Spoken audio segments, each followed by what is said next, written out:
Assalamualaikum warahmatullahi wabarakatuh. Shalom.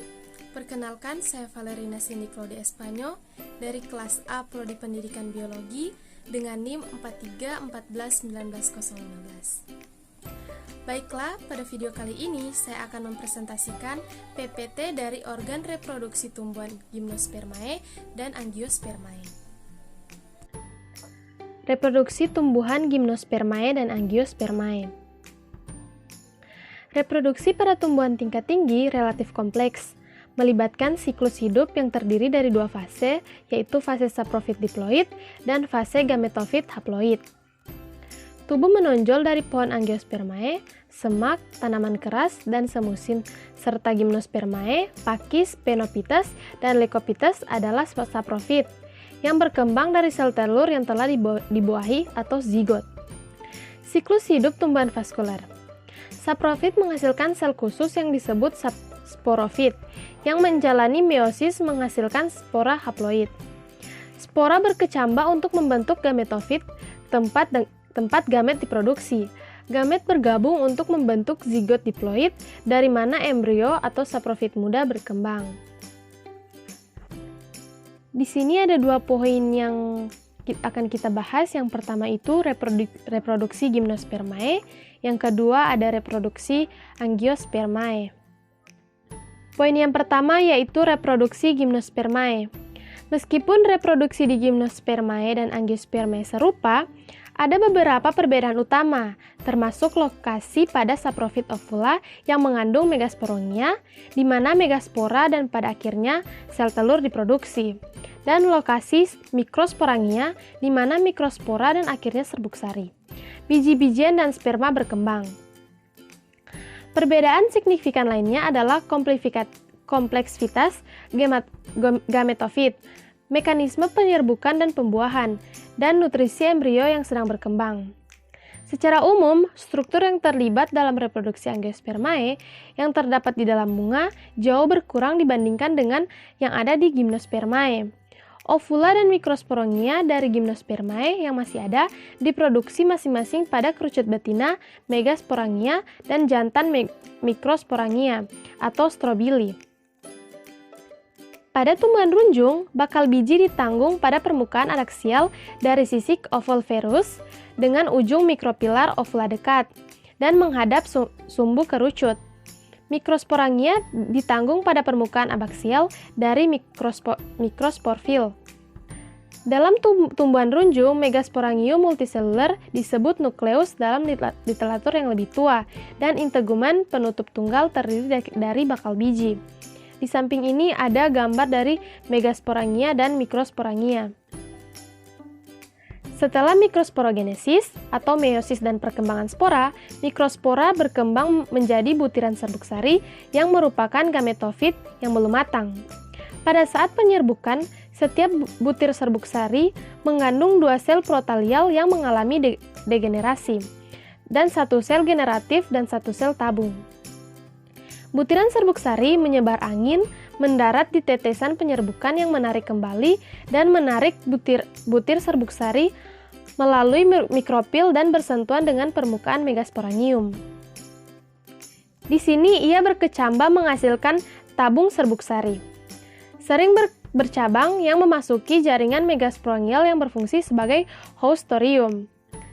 Setelah periode waktu yang bervariasi, pada spesies yang berbeda, di mana megatofit berkembang menjadi dewasa, misalnya beberapa bulan di Picea abies dan lebih dari setahun di beberapa spesies Pinus. Sel generatif membelah, membentuk sel batang, dan sel tubuh.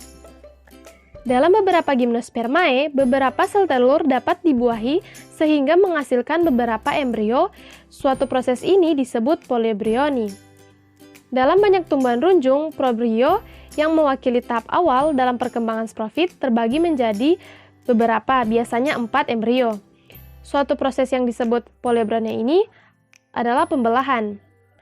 Dalam kedua kasus tersebut, hanya satu dari embrio yang melanjutkan perkembangannya. Yang lainnya telah gugur.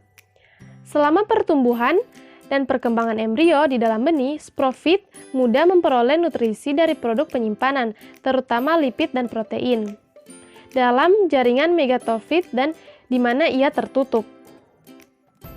Selanjutnya, poin yang kedua yaitu reproduksi angiospermae. Di samping ini ada gambar bunga. Bunga adalah tempat reproduksi seksual angiospermae. Meskipun terdiri dari lebih sedikit bagian komponen daripada kerucut, kebanyakan gimnospermae bagian tersebut biasanya dikelompokkan dalam lingkaran atau spiral dangkal, lebih terspesialisasi dan masing-masing telah berevolusi dengan fungsi tertentu. Benang sari pada gambar tadi membentuk lingkaran bunga berikutnya yang lebih distal, mungkin juga berasal dari daun, tetapi bukti dari rekaman fosil yang mendukung kesimpulan ini masih sedikit. Benang sari terdiri dari filamen, biasanya tetapi tidak selalu panjang dan ramping, yang berakhir di kepala sari yang berisi biasanya 4 mikrosporangia. Fungsi utamanya adalah produksi butiran serbuk sari yang telah berkecambah menghasilkan tabung serbuk sari, masing-masing berisi 2 sel sperma. Lingkaran terminal dari bagian bunga ini terdiri dari karpel. Karpel terdiri dari ovarium, berisi bakal biji yang akhirnya berkembang menjadi biji, dan gaya atau kurang dalam beberapa taksa. Ekstensi apikal ovarium yang biasanya ramping dan diakhiri oleh stigma. Stigma adalah reseptor serbuk sari dan struktur tempat serbuk sari berkecambah. Bagian dari setiap lingkaran bunga mungkin tetap terpisah atau mungkin menyatu selama pengembangan. Karpel tunggal disebut putik sederhana, sedangkan karpel yang menyatu terdiri dari putik majemuk. Karena struktur di mana reproduksi terjadi pada angiospermae, bunga telah dimodifikasi selama evolusi dalam beberapa cara penting yang menarik penyerbukan seperti serangga dan burung. Meiosis terjadi di 2 bagian bunga yang berbeda, kepala sari dan bakal biji. Pada kepala sari, meiosis terjadi pada mikrosporosit, atau kadang-kadang disebut miosit, yang terkandung dalam mikrosporangia, menghasilkan mikrospora. Mikrospora berkembang menjadi butiran serbuk sari yang telah berkembang menjadi gametofit jantan, biasa disebut mikrogametofit. Setiap butir serbuk sari terdiri dari 2 sel generatif dan inti tabung. Setelah berkecambah, inti sel generatif membelah untuk membentuk 2 sel sperma, masing-masing terdiri dari 1 nukleus dan beberapa sitoplasma sekitarnya. Sudah lama diasumsikan bahwa kedua sel sperma itu pada dasarnya identik dan itu adalah masalah kebetulan mana yang menyatu dengan sel telur. Di sini ada gambar hubungan sel sperma dengan satu sama lain dan inti tabung atau vegetatif. Penelitian terbaru menunjukkan bahwa sel sperma di beberapa taksa berbeda dalam ukuran dan kandungan organel sitoplasma, seperti plastida dan mitokondria, dan bahwa pembuahan preferensial dapat terjadi pada spesies di mana sel sperma berbeda. Sel sperma dari beberapa spesies lain, misalnya Nicotina tobacum atau tembakau, berukuran kira-kira sama dengan memiliki distribusi organel sitoplasma yang serupa. Akibatnya mereka dicirikan sebagai isomorfik. Sebelum pembuahan, kedua sel sperma berhubungan satu sama lain, dan sel sperma utama berhubungan erat dengan inti tabung atau vegetatif. Meiosis juga terjadi pada megasporosit. Salah satunya terkandung di setiap ovula yang sedang berkembang. Megasporosit tertutup dalam jaringan vegetatif. Nukleus dibatasi oleh 1 atau 2 integumen ovular.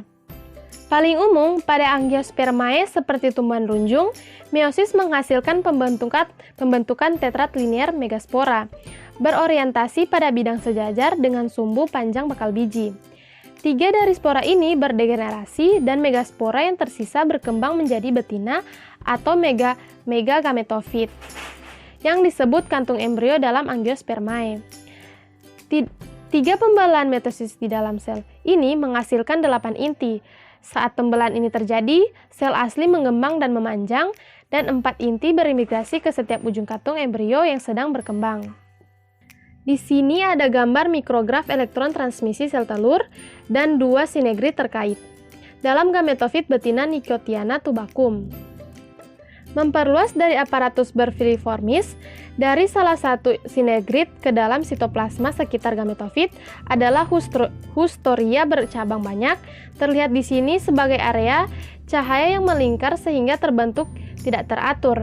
Inti sel dari integumen dengan aksen plastida, vakuola dengan aksen inti, retikulum endoplasma, dan batang. Sekian video dari saya, kurang dan lebihnya mohon dimaafkan. Wabillahi taufiq walhidayah. Wassalamualaikum warahmatullahi wabarakatuh.